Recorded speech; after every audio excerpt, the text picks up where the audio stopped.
PFL 8 2022 playoffs full card prediction. The main event, Rory McDonald, Magomed Umalatov, Ante Delia, Renan Ferreira, Denis Goltsov, and Matheus Scheffel. We got Carlos Leal and Sadibou. On the prelims, we got Nate Kelly, Ben Ellis, Emran, Sakhizaada, Josh O'Connor, Mike Stanton, Marcin, Wojcik, Christian Stigenberg, Chris Mixon, Moeil, Szymon, Bajor, Przemysław, Musiała, Chadwick, I'm sure I'm saying some of these incorrectly, Mokhtar Benkaki, Francisco Nuzzi, Maxim, Radu versus Vojto, Barbaric, Fleury, and Anthony Salamone. We got some good fights. Again, I know I mispronounced some of them, but we go on to the first one in the light heavyweight division. Chadwick versus Przemysław, Musiała in the light heavyweight division. Two older guys in this division. 39 years old and 37 years old. Similar heights and similar reach. Przemysław, he's getting knocked out left and right, coming off a submission loss to Thomas Narkun, and then got knocked out badly against Ivan Urslan in his last fight a year ago. Chadwick coming off a decision loss to Maciej Rozanski in a fight I had Maciej winning, and I put a little bit of money on him to win by decision. But Chadwick's got some power. I think he's going to go out there and he is going to rock Przemysław in this fight. This is going to be a banger of a fight. 3 rounds of striking. Won't be surprised if there's a finish. A lot of people saying there's going to be a finish in this one, but I'm going to lean the fight goes to a decision. I think Chadwick is going to defend the takedowns, keep the fight on the feet, and literally just land harder shots for 3 straight rounds. And he lands more volume, and he lands with more power. Chadwick by unanimous decision. Moeil and Szymon Bajor in the heavyweight division. A veteran of the game, pretty small for the heavyweight division, but he's got a pretty good finishing ability. TKO win, and a rear naked choke submission win.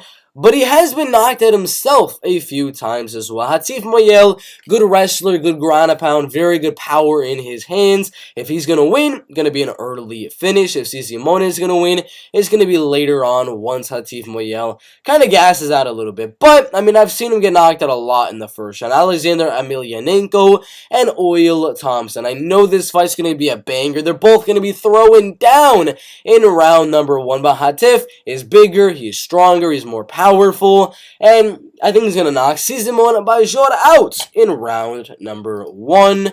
Chris Mixon and Christian Stigenberg in the welterweight division. I do think this is one of the pick'em fights on the card. Even though he's like a 3-1 favorite, it's a close fight. Chris Mixon has good punching ability. He's got good power in his left hand. Good right hook, left hook combinations and things like that. And, he could mix in a few takedowns here. That is the reason I'm going to lean Chris Mixon to win. Is literally just because he can mix in those takedowns as well. Because boxing-wise, Christian Stigenberg is very tall, very lengthy, could stay on the outside, jab him up, 1-2 him, and win the fight on the judges' scorecards on the outside with punches. But Mixon, I think, will close that distance, and if Chris likes to do what he always does and come in and lay his combination, Chris Mixon can mix in those takedowns like I was saying. So I think the striking is going to be pretty even. Christian's going to be landing a little bit more volume, but Mixon's going to be landing with a little bit more power. Sorry about that, I had a hiccup. But Mixon will have that X factor, which is going to be the takedowns, the wrestling, the ground and pound, and things like that, leading me to believe Chris Mixon gonna win the fight by a 29-28 decision. Mike Stanton and Marcin Wojcik in the light heavyweight division. Marcin had an original opponent, they pulled out. Now we got Mick Stanton. I would have gone Mohamed Fakhreddin to beat Marcin Wojcik right there, but this is going to be a good fight either way. He's got 7 knockouts, 6 submissions, and 2 decisions, and he gets finished a lot on the ground. 3 knockout losses and 4 submission losses.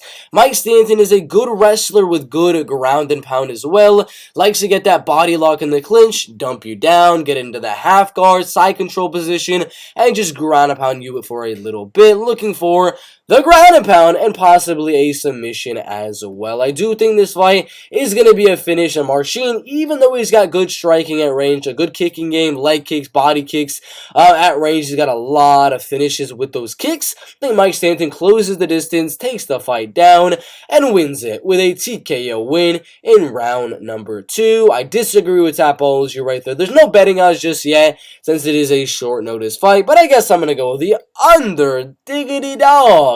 Mike Stanton to win by a second round knockout due to ground and pounds. Josh O'Connor and Emran Sakhizaada in the lightweight division. First off, do not take this prediction as a super confident prediction.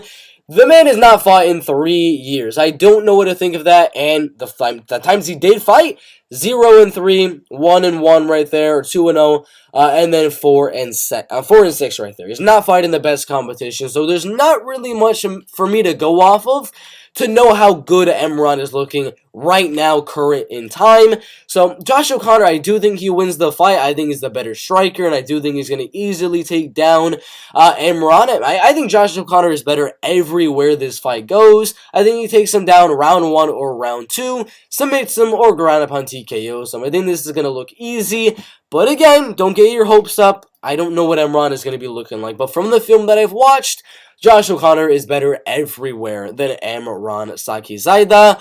Josh O'Connor by a submission in round number 2.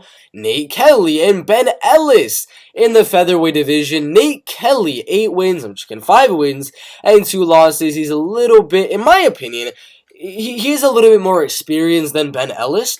But he doesn't really act like he's the more experienced guy. He's got a lot of amateur career right there.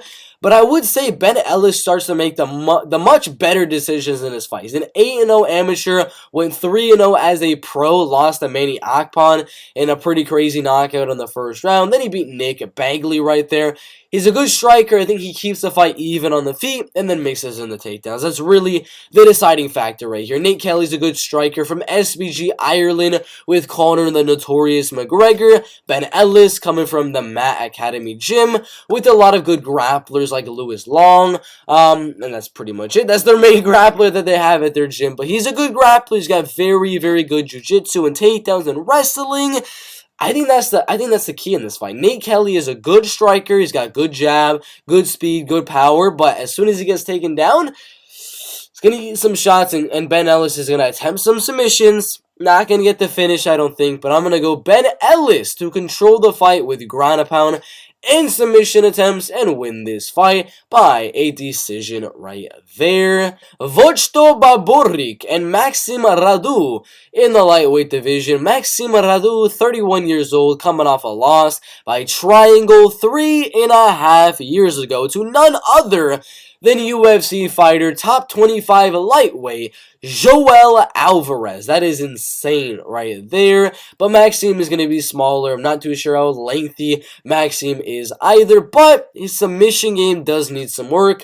And fighting a guy like Vojto Barbaric is not a good sign, especially for Maxim Radu. He's going to get taken down easily in this fight and submitted in round number 1. He's got very good wrestling, very good grappling. And unless in the last 3.5 years that he's been gone, that we haven't really gotten to see anything from Maxim Radu, unless he was doing sheerly wrestling and grappling and takedown defense, and his power is going to be really good in this fight, he's not going to win. Vojto Barbaric is going to keep the fight on the feet, take him down in the middle of round number 1 and submit him then, or ground upon him a little bit in round number 1, soften him up, and then submit him in round number 2. Vojto Barbaric by submission in round 1 or round 2.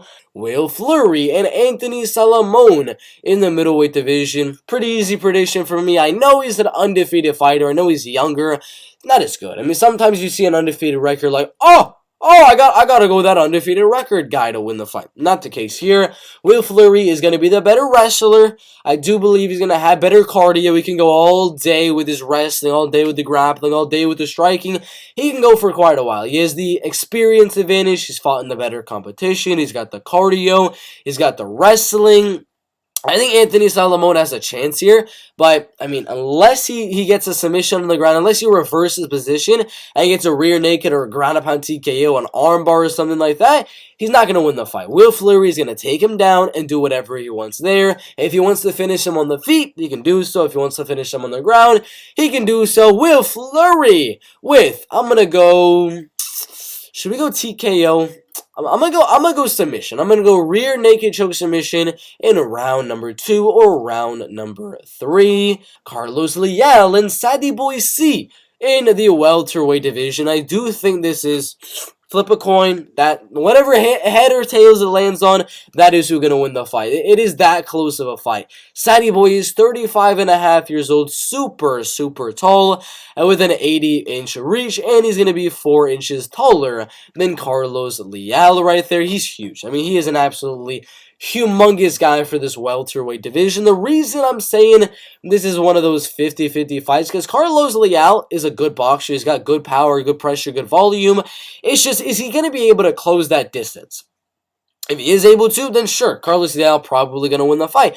But even if you close the distance on a guy like Sadibou, Sadibou is very good at getting the fight right to the clinch once you're able to land something big. If you're almost about to land a good overhand right, he'll kind of dodge out of the way, body lock, clinch you a little bit, and then break out of the clinch, back at range where he can use his weapons on the outside. So it's a weird fight in that Carlos and Sadibou, I don't really think are going to use too much wrestling and grappling. It's just going to be Leal chasing Sadibou running from Carlos Leal, looking for leg kicks, looking for body kicks, jabs, 1-2s, and then looking to clinch every time Carlos Leal comes in. So that's what I'm going to go to. It's just going to be Sadibou decision right here. I mean, I want Carlos Leal to win. He's 28 years old. He's got a bright future ahead of him. I think a year from now, 2 years from now, maybe in a rematch with Sadibou, once he learns to figure out that range, he can possibly win. But I think round 1, round 2 will go Sadibou. Then Carlos will start to find his range a little bit and win round 3. Sadibou staying on the outside, leg kicking, body kicking, jabbing, a 1-2 win. And when Carlos Leal closes the distance, clinch with Carlos Leal and outstrike him for round 1, round 2, winning the fight by a 29-28 decision. Denis Goltsov and Matheus Scheffel in the heavyweight division. Two guys, not necessarily the biggest heavyweights. Neither guy really has to cut weight in the UFC's heavyweight division, but they're a decent size. Matheus Scheffel has showed some really good boxing in his last fight with Bruno Capoloza.